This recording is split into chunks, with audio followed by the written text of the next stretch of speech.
সত্যজিৎ রায়ের পথের পাঁচালী মুক্তি পেয়েছিল 1955 সালে। এই ছবিতে অপু চরিত্রের জন্য যখন তিনি 5 থেকে 7-8 বছর বয়সী ছেলেদের খুঁজছেন, তখন স্ত্রী বিজয়া রায় তাঁদের পাশের বাড়ির নিচে খেলা করতে দেখেন একটি বছর 8-এর ছেলেকে।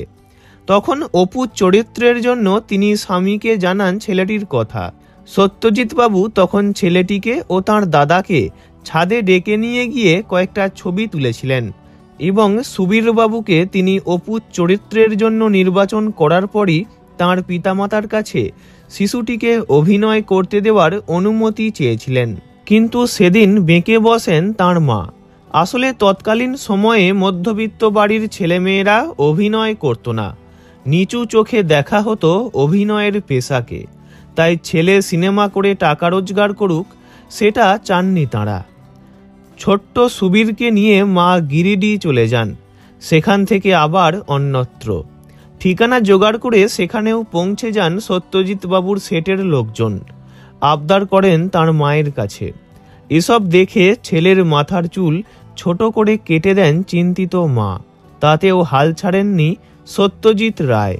বলেছিলেন ওর চুল বড় না হওয়া পর্যন্ত অপেক্ষা করতে হবে।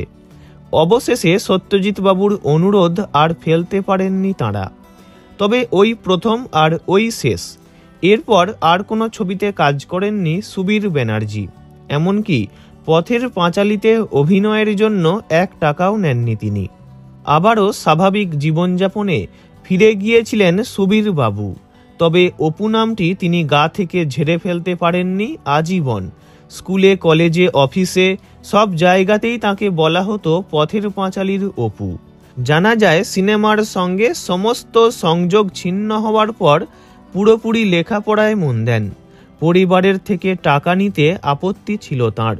তাই দিনের বেলায় ইন্ডাস্ট্রিয়াল ট্রেনিং করে রাতে যোগেশচন্দ্র কলেজে লেখাপড়া করতেন।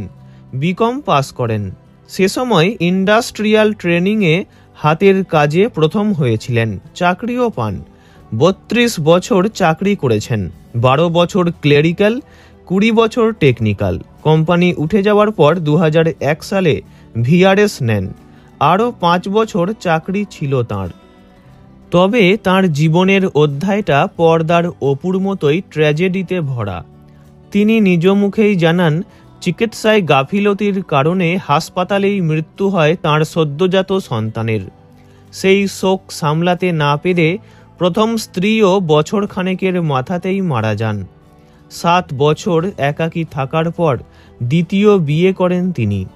তারপর 25 বছর ধরে দ্বিতীয় স্ত্রীর সঙ্গেই জীবন কাটাচ্ছেন।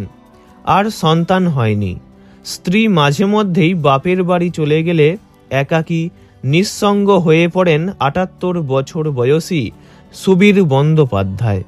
দক্ষিণ কলকাতার কুঁদঘাটের চণ্ডী ঘোষ রোডে তাঁর বাড়ি। তাঁর বাড়িতে গেলেই পথের পাঁচালীর অনেক স্মৃতিচারণা করেন তিনি। কয়েকদিন আগেই দুর্গা উমা দাশগুপ্তর প্রয়াণে শোকাহত হয়ে পড়েছিলেন সুবীর বাবু। তিনি ভালো থাকুন, সুস্থ থাকুন, ওনার দীর্ঘ জীবন কামনা করি। ভিডিওটি ভালো লাগলে লাইক করবেন, অন্য কারোর বিষয়ে জানতে কমেন্ট করবেন, আর এমনই সব ভিডিও পেতে চ্যানেলটি অবশ্যই সাবস্ক্রাইব করবেন। ধন্যবাদ।